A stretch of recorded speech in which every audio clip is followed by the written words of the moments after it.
Hi Aiden, congratulations on the win. South Africa's batting has been doing really well in the last few matches while batting first. So, as a team, do you plan to put your chasing power into test, especially after the Netherlands game? Do you think that as a team you need to chase more totals before the knockouts to test your team and get used to that?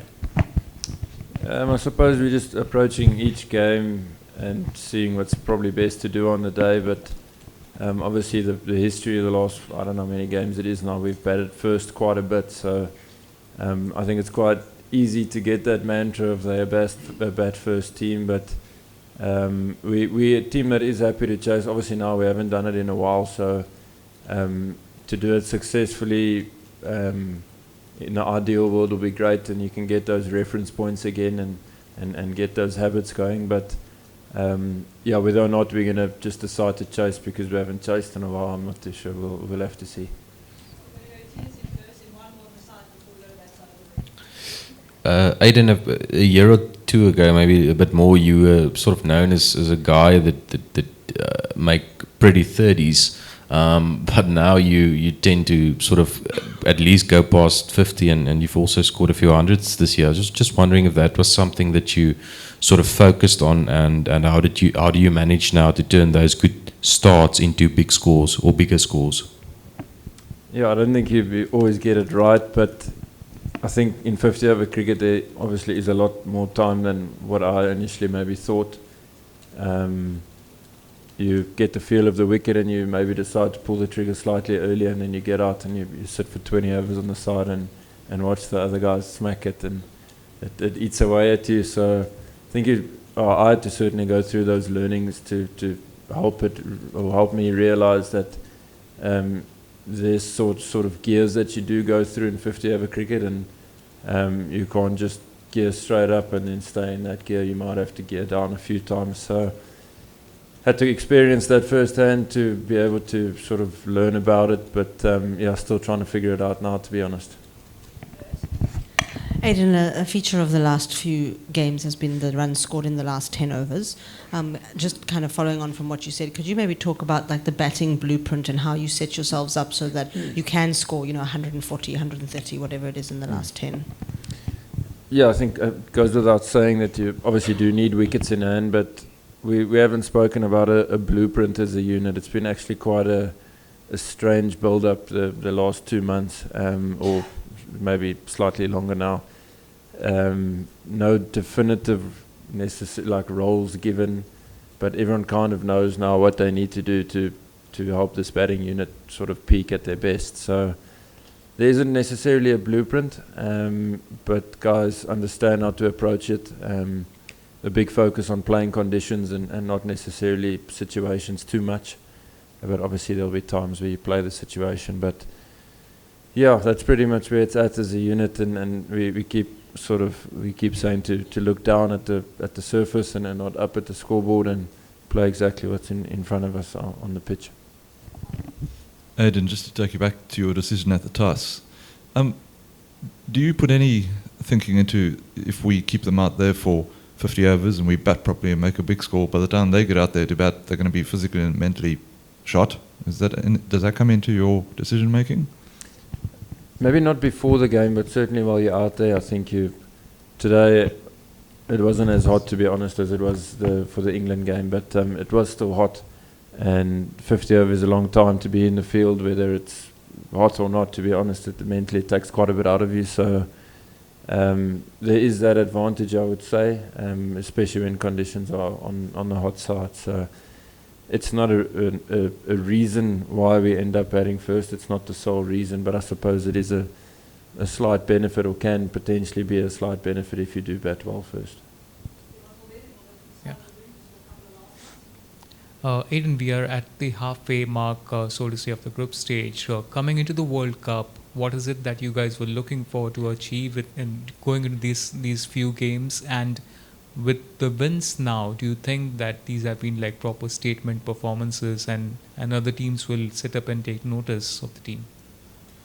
Yeah, I'm not too sure if it's putting statements out there. We're trying to sort of crack on with what we're trying to do and achieve as a team, and as every other team is, I'm sure they're here to get into that knockout stage and get to that final and then play a good game of cricket in the final as well. So that's pretty much where our focus is at. Not trying to blow up the occasion. Obviously, you respect the fact that you are at a World Cup for sure, and you appreciate that a lot. But ultimately, when you cross the rope, it is just a game of cricket, and I think that keeps us nice and calm as well. And hopefully, we can sort of continue that approach going forward. Aiden, I don't mean to take anything away from the rest of you guys, but Quinny's now reached 400 runs. Has he sort of like started reaching dream territory now in terms of his output in this tournament? And also just on that, do you actually think the fact now that you mentioned, there's not particularly a blueprint or anything, it actually helps him? Could well be, yes. We all know Quinny to be the free-spirited guy that he is, but he actually has a fantastic cricket brain on him. So he assesses conditions really well and communicates that to us off the field even before we've walked out to bat. So adds a lot of value in that regard. And then sort of just, you never want to clip his wings really, you just want to let him fly. So he structures it the exact way he feels need, and we back that completely as a unit. So yeah, that's where we're at. I think, like I mentioned, we focus on conditions, we focus on really trying to take good options, and wherever that leaves us at the end of it, if that thinking was nice and solid, then we can sleep pretty well at night. Aiden, is it tempting to look at the leaderboard and think what you have to do? I mean, it's I'm sure you'll take it game by game, but do you just leave that to us? I mean, you're in second place now. Is it tempting to look at the leaderboard because it looks quite nice and think, well, plan ahead and we need 2 out of 4 to make sure of the semis, that kind of thing? Yeah, I think that's a pretty dangerous place to be honest. I don't think you want to start trying to do maths this far out. We've still got 4 games of cricket, and that's potentially 8 points up for grabs, and that's what we're going to try push for. I think if you start sitting and hoping for a result from this team and trying to work out we maybe only need 2 wins left or whatever it is, I don't think that's a great place to be as a unit. So I'm sure we'll stay far away from that and focus on the very next game and try back up performances that we've put in so far.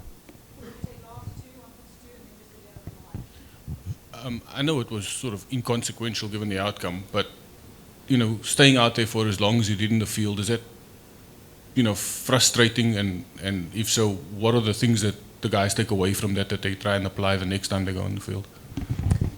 Yeah, naturally it's frustrating, I suppose, when you want to try bowl a team out as quick as you can. But we had pretty good plans in place, I felt, and went past the bat quite a bit in the back end of the innings, and the odd ball falling in no man's land didn't help much. But I think it was good for us to be able to tap into Des' plans to a batter that was in and putting us under a bit of pressure. So I think there was a lot of value in that for us. And then naturally to keep taking wickets from the other end is also good for the bowling unit. So sometimes you can get a bit frustrated on the field, but I think the game comes to an end and you sit back and you realise the good value that was out there in what happened for us.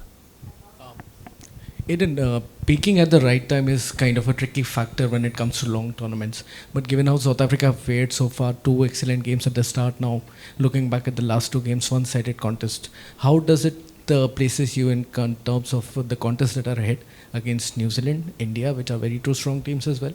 And what is the take on peaking at the right time? I mean, if you have at all achieved it, if you think. Yeah, I'm not too sure, to be honest.